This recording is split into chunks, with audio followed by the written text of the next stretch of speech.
ቤንሻንጉል ነው። እግዚአብሔር ያደረገልኝ በነብዩ ጸሎት የዛሬ 3 ወር አካባቢ የመሬት ክስ ነበረብኝ። ከአንዴም 3 ጊዜ ዳኛ ፊት ቀርቤ ከዚህ በኋላ ይሄን ጥያቄ ብትጠይቂ ለ5 አመት ትታሰሪያለሽ ተብዬ ነበረ።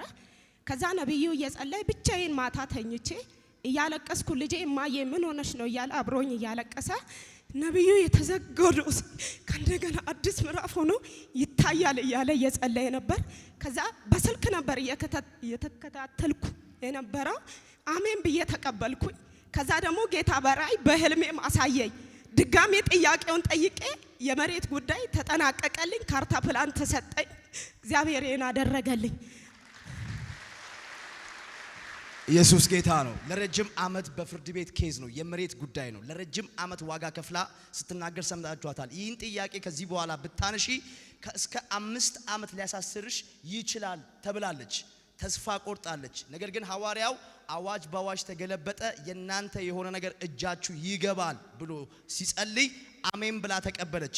በዛ ቃል እውነት ላይ ቆማ የተዘጋውን ፋይል ድጋሚ ቀስቅሳ ክሷን ቀጠለች። የሚገርመው ነገር ያው የደነገገባት ፍርድ ቤት አዋጁን ገልብጦ ይህ መሬት ላንቺ ይገባሻል ብሎ ካርታና ፕላን በስሟ አርጎ ያ ከጇ የወጣ መሬት የራሷ ምርኮ እጇ ገብቶ ለምስክርነት ቆማለች። ለጌታ ክብር ይጨበጨባል። ለረጅም ጊዜ ልጃቸው ወደ መከላከያ ሰራዊት ሄዶ ለረጅም ጊዜ ድምጹን አልሰሙም ነበር። ወይ መርዶም አልሰሙም ወይ ድምጹን አልሰሙም። ልጄ ሞቶ ይሆናል በማለት ብዙ ዘመን ያለቅሱ ነበር። አባ እንደዚህ አላቸው፣ ልጆት በህይወት አለ፣ በቅርብ ጊዜ ይደውላል ይመጣል አላቸው። የሚገርመው ነገር አባ እንደተናገረው እንደዛ እንዳንደበቱ ቃል ከብዙ እሳት ውስጥ አምልጦ ልጃቸው በህይወት መጥቷል። ለጌታ ክብር ይጨበጨባል።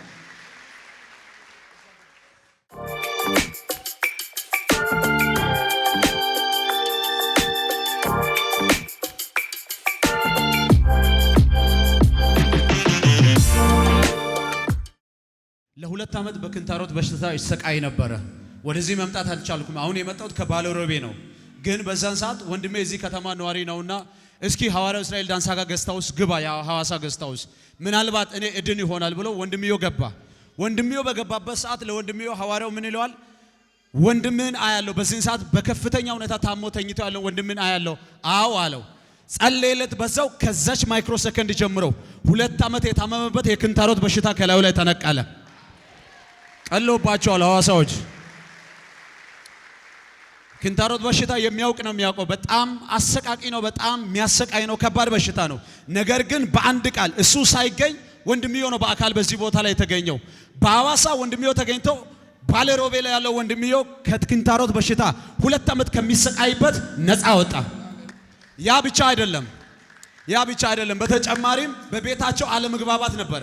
ወንድም ከወንድም ጋር የሚባሉ እርስ በርስ የሚጣሉ ለደም የሚፈላለጉ ለሞት የሚፈላለጉ ሰዎች ነበሩ። ከዚህ ቀን ጀምሮ በእናንተ ቤት ሰላም አድርጋለሁ ብሎ ቃል አወጣ። ከዛች ደቂቃ ጀምሮ በቤታችን ሁሉ ሰላም ነው አለ። በጌታ በኢየሱስም ለቤታችሁ ሰላም ይሁን እያለኝ ያለው። በተጨማሪ አሁንም ይሄንን ሁሉ ነገር ምስክርነት ይዤ መጥቻለሁ። አሁን ደግሞ ለጸሎትም ጭምር ነው የመጣሁት። በሚቀጥለው ጊዜ በትልቅ ምስክርነት እንገናኛለን ይላል። ጌታ ኢየሱስን አክብሩ በጭብጨባ።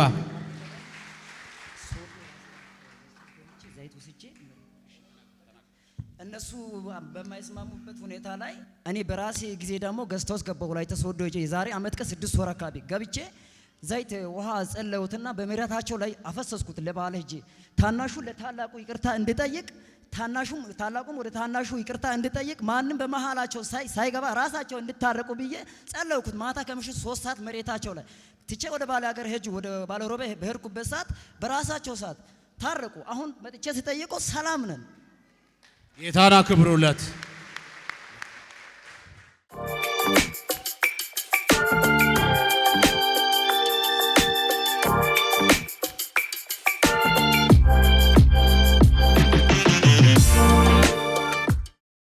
ክብር ለኢየሱስ ይሁን።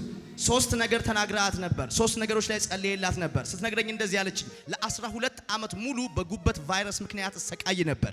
ይህ የጉበት ቫይረስ ውስጤ ስለነበረ ፕሮሰስ ነበረኝ ዱባይ ሀገር ላይ ከዱባይ አገር ሳይቀር ዲፖርት ተደርጌ በዚህ በጉበት ካንሰር ምክንያት ወደ ሀገር ተመልሻለሁ። አንድ ይህንን ጥያቄ ይዤ ነው ወደ አንተ የቀረብኩት። እንደዚህ አልከኝ፣ ከዚህ ሰዓት ጀምሮ ይህን የጉበት ካንሰር ካንቺ ላይ ነቅያለሁ፣ ፈጽሞ በሰላም ሂጂ፣ ወንድ ልጅ የዛሬ ዓመት ትወልጃለሽ፣ ሐዋሳ ከተማ ላይ የራስሽን ቤት ሰጥቼሻለሁ ብለ ሸኛት። በአመቱ ከጉበት ካንሰር ተፈውሳ ወንድ ልጅ ይዛ ሐዋሳ ላይ ቤት ገዝታ በፊታችን ለምስክርነት መጣለች። የሚገርም ነገር ነው። ወደ ኢየሱስ ድንቅ ስራ ዓለም አቀፍ ቤተክርስቲያን ሐዋሳ አጥቢያ ስትመጣ እሷ 4 ልጆቿ ድንገት ምን እንደሆነ በማይታወቅ ሁኔታ ከእንቅልፍ ሲነሱ በአራቱም ላይ ቁስል ታውጆባቸው ማታ በሰላም የተኙ ልጆች ጠዋት ስትነሳ አራቱም ልጆቿ አንድ አይደለም፣ ሁለት አይደለም፣ ሶስት አይደለም፣ አራቱም ልጆቿ ቁስል ተመተውባት ነው ያገኘቻቸው። ቀጥታ ወደ ኢየሱስ ድንቅ ስራ ዓለም አቀፍ ቤተክርስቲያን ሐዋሳ አጥቢያ መጣች። የሚገርመው በቀኑ ፕሮግራም ነበረ። ነብይ መልካሙ ጸለየላት። ከዚህ ሰዓት ጀምሮ በአንቺና በልጆችሽ ላይ የሚከታተል እርግማን ተሰብሯል፣ ሂጂ፣ ይህ በልጆችሽ ላይ የወጣ ቁስል ሙሉ ለሙሉ ይራገፋል ብሎ 3 ቀን ቆጠሮ ሰጣት። የሚገርመው ነገር እንደተናገረው እንደዛ በሶስተኛ ቀን ከየት እንደመጣ የማይታወቅ ቁስል በሶስተኛው ቀን ወደ መጣበት ተመልሶ ሄዷል። ለጌታ ክብር ይጨበጨባል። እሱ የመጣው ከሻኪሶ ነው። የኢየሱስ ድንቅ ስራ ዓለም አቀፍ ቤተክርስቲያን ሻኪሶ ላይ ክሩሴድ ባዘጋጀችበት በዛን ሰዓት የሚገርመው ነገር ከአባ እጅ አንድ ቁልፍ ወስዶ ነበር። መንፈሳዊ አባቴ እንደ ጌታ መንፈስ ምሪት ለአንዳንድ ሰዎች አኖይንቲንግ ኦይል፣ ለአንዳንድ ሰዎች ወተር፣ ለአንዳንድ ሰዎች ቁልፍ፣ ለአንዳንድ ሰዎች መጎናጸፊያ ጌታ እንዳመለከተው ወይንም እንደጠቆመው ይሰጣል። ይህ ሰው ከሐዋርያው እጅ የወሰደው ቁልፍ ነው። ሐዋርያው ሲሰጠው እንደዚህ ያለው፣ አሁን በኪራይ ቤት ነው የምትኖረው፣ ነገር ግን የራስን ቤት ሰጥቻለሁ፣ ከተከራይነት ወደ አከራይነት ቀይሬያለሁ ብሎ ሰጠው። ሲነግረኝ እንደዚህ ያለኝ ሐዋርያው እንደተናገረ እንዳንደበቱ ቃል ከየት የመጣ በማይባል መልኩ እግዚአብሔር የራሴን ቤት ሰጥቶኝ ከተከራይነት ወደ አከራይነት 1 ዓመት ባልሞላ ጊዜ ውስጥ ተቀይሬ ዛሬ ልመሰክር በፊታችሁ መጥቻለሁ ይላል። ለጌታ ክብር ይጨበጨባል። ሐዋሳ ነው የመጣሁት። ገስታስ ገብቼ ነበርኩኝ። በጣም ነበረ የሚያመኝ። ራሴን ማመም ከጀመረኝ 15 ቀን ምናምን ሆኖ አልፎ ነበረ። መተኛት አልችልም። ቀንም ማታም ቁጭ ብዬ ነበረ የሚያድረው። ከዛ መተኛት ጎንበስ ቀና ማለት ሳልችል ስቀር ጓደኞች ሐኪም ቤት ምናምን እጂ ስል ሳልሄድ ቀረው። ከዛ በኋላ እሱ ጋር መጥቼ ነበርኩና ገስታስ ገባው። ከዛ እሱ ጸለየልኝ። ከሱ ከግቢ ከመውጣት በፊትም ተወኝ። ከግቢ ሳልወጣ ከግቢ ሳትወጪ ለጌታ ክብር ይጨበጨባል። ስትነግረኝ እንደዚህ ነው ያለችኝ። ራሴን ያመኝ ነበር፣ ለረጅም ጊዜ ደግሞ ኩላሊቴን ያመኝ ነበር። ወደ ኢየሱስ ድንቅ ስራ ዓለም አቀፍ ቤተክርስቲያን ሐዋሳ ገስታውስ ገባው። አባ ጸለየልኝ። የሚገርመው ነገር ለረጅም ጊዜ የታመምኩት ህመም ከግቢ ሳልወጣ ሙሉ ለሙሉ ተፈውሼ በፊታችሁ ዛሬ ለምስክርነት መጥቻለሁ ትላለች። ለጌታ ክብር ይጨበጨባል። ኢየሱስ ጌታ ነው። ስለዚህ እናት እጅግ በጣም ደስ ብሎኛል። ሲነግሩኝ እንደዚህ ያሉኝ፣ ማሚ ሐኪሞች ምን ነበር ያሉት?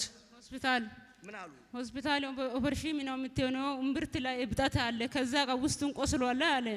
ከዛ ብሩም የለም። እኔ እግዚአብሔር ቤት ልሂድ ብዬ እዚህ መጥቼ ጸልዮ ነበረ። ከዛ አሁን ተመልሼ ሲሄድ እብጠትም የለም ቁስሉም የለም። ባካችሁ ይጨበጨባል። ግልጽ በሆነ አማርኛ ሆስፒታል እምብርታቸው ላይ አብጦ ውስጥ ኦፕራሲዮን መደረግ አለቦት የሚል አዋጅ ተነግሯቸው ነበር። ለረጅም ዓመት ያማቸዋል፣ ይይዛቸዋል። ወደ ኢየሱስ ድንቅ ስራ ዓለም አቀፍ ቤተክርስቲያን መጡ። አባ ጸለየላቸው። ተመልሰው ሲሄዱ ኦፕራሲዮን ለመደረግ ቼክ አረጓቸውና አሁን ኦፕራሲዮን የሚያስደርግ ምንም ነገር የለም፣ እብጠቱም ጠፍቷል፣ ህመሙም ጠፍቷል፣ ሙሉ ለሙሉ ከሐኪሞች ጥበብ በፊት የእግዚአብሔር ጣት ቀድሞልኛል ይላሉ። አጨብጭቡ ለጌታ ክብር።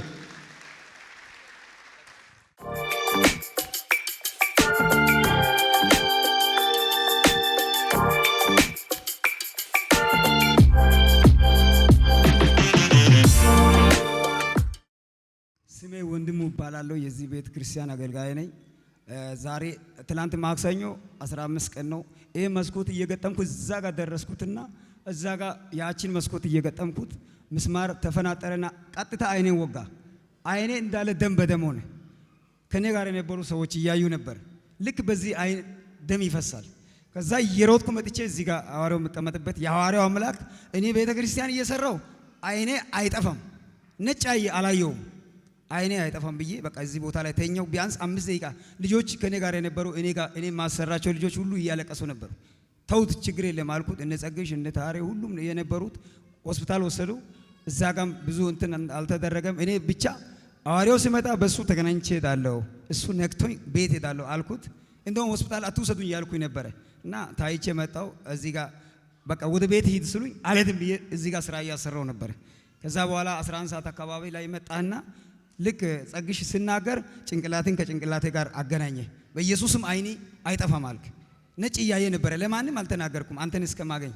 ነጭ ማለት ኦልሬዲ ሚስማሩ ተወርውሮ አይኑ ውስጥ ከገባበት ከዛ ሰዓት ጀምሮ አንድ አይን ሙሉ ለሙሉ ነጭ ነበር የሚያየው፣ አያይም ነበር። አይ ጭራሽ ነጭ ነው የሚያየው፣ ነጭ ነው የሚታየው። ይሄን አይን እንደዚህ ሲሸፍን ይሄኛው ነጭ ነው የሚያየው፣ ሌላ ነገር እያየ አልነበረም። ከዛ መጣና 11 ተኩል አካባቢ መተ እዛ ጋር መንገድ ላይ አይታል። ከዛ ወዲያው ጭንቅላትን ከጭንቅላቴ ጋር አገናኘ። አንተ አይኔ አይጠፋም አልክ። አሜን አልኩት፣ ዝም አልኩት፣ ሌላ ምንም አላልኩም። ከዛ በኋላ እግዚአብሔር ከሰዓቱ ጀምሮ እኔ እስከሚፈወስ እያልኩ እየተጠነቀቅኩ እየጠበቅኩ ነበረ። ከትላንት ጀምሮ ነጭ የሚታይ ለማንም አልነገርኩም። ስራ እያሰራው ነበር። ይሄ ሁሉ ስራ ሲሰራ እያመመኝ ነው የሚሰራው። ለማንም አልነገርኩም። ነጭ እያየው ነው የሚሰራው። ጌታ ይባረክ። ስለዚህ እግዚአብሔር ከትላንት ጀምሮ አሁን ጥርት አድርጎ በአንድ አይን ጨፍኜ በአንድ አይን በራሱ አይን ድብን አድርገ እያየው ነው። ጌታ ስሙ ይባረክ። ለጌታ ክብር ይጨበጨባል። ለጌታ ክብር ይጨበጨባል።